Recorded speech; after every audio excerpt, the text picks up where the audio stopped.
In this video, we're going to create a Spring REST service for students. So we're going to create this new service that's going to return a list of students. So basically, we'll send over a GET request to /API/students, and this is going to return a list of students for us. All right, so let's kind of look at the big picture here. So we'll have our REST client, and then over on the right-hand side, we'll have our REST service. We'll access this request mapping /API/students, making a GET request, and then this will return a list of students as JSON. And then we'll actually write the code for the service, and we'll do this over the next set of videos. And for the client, we can make use of any client in this example, a web browser or a Postman. Alrighty, now let's talk about converting a Java POJO to JSON, because our REST service is going to return a list of student objects, and we need to convert that list of student objects to JSON. And remember, Jackson can actually help us out with this. So with the Spring and Jackson support, Spring will automatically handle the Jackson integration. Then the JSON data being passed to the REST controller is automatically converted to a Java POJO. And then if a Java POJO is being returned from a REST controller, then it's automatically converted to JSON. And this all happens automatically behind the scenes, thanks to Spring and Jackson. Alrighty, so in this example here, we're going to have this POJO or class called student. We'll have some very basic fields, first name and last name, and the appropriate setters. And we kind of saw this example a little earlier in some of our earlier Jackson data binding examples. Now, also just remember here that Jackson's going to call the appropriate getter setter methods for the conversion. So here we're starting with some JSON on the left-hand side, and then over on the right-hand side, we have our Java POJO. To read those in, then we'll actually call the appropriate setter methods on the POJO. Now to send it the other way, going from Java POJO down to JSON, they'll actually call the getter methods. And remember, Jackson's going to do all of this work for us behind the scenes. Now let's talk about our Spring REST service. So we're going to have our REST client, and then we're going to have our REST service, and again, /API students. So we'll actually write that code. We'll pass back a list of student objects or POJOs, and then we'll actually have that converted over to JSON. And again, Jackson's going to handle converting that data over to a JSON array.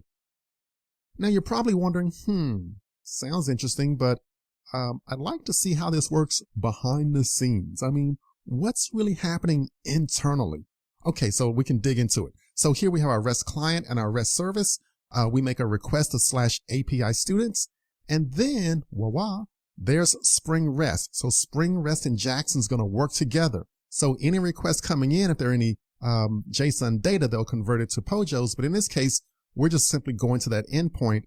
Well, on our REST service, we'll create a list of objects or a list of students, and we'll return those items. So then Jackson will actually handle converting that list of students to the JSON array. So remember, Jackson can handle the conversions of JSON to POJOs and POJOs to JSON. So they'll call the appropriate methods and so on, and then they'll send back a JSON array based on that data that we pass to it. And that's really how it works behind the scenes. So a lot of good synergy between Spring REST and the Jackson project here. And it also makes your life really easy as a Spring REST developer. So you don't have to worry about any low-level JSON development.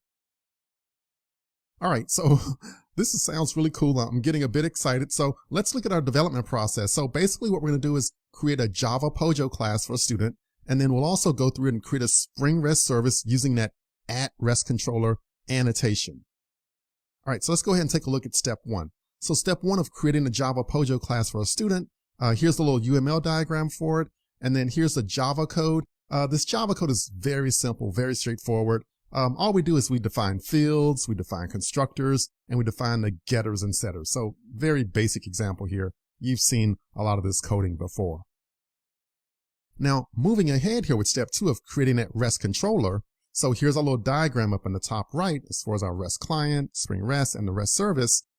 What we'll do is actually define this REST controller using those annotations for REST controller and @request mapping for /API. So that's our basic controller there. Now I'll go through and actually define the endpoint for /students that basically returns a list of students here. Here I'll set up the get mapping for /students, and then I define the method public list student get students. Inside of this method, I'll create a list of students and return it to the calling program. So here I'll simply just create a new array list. It's empty right now. And then I just go through and add 3 students, Purnima, Mario, and Mary. At this point, I'll just hard code the data for now, but we could always integrate a database later. But right now, let's just kind of keep it simple, just so we get something working, and then we can get into all the database stuff later. So then I go through and simply say, return the students. And remember here, Jackson will actually convert that list of students to the JSON array as it goes back to the actual REST client. And again, it all happens in the background. So for our method, for this controller, all we do is we simply define the method, write the code, return our POJO or our Java object, and then all of the JSON conversions and so forth will happen automatically thanks to Spring REST and Jackson. So it's really, really cool. All right, so I'm just like so excited here. I'm ready to dig in and start writing some code. So in the next set of videos, we're going to go through our development process. We're going to write this code out, and we're going to get this app running on our local computer. So I'll see ya in the next video.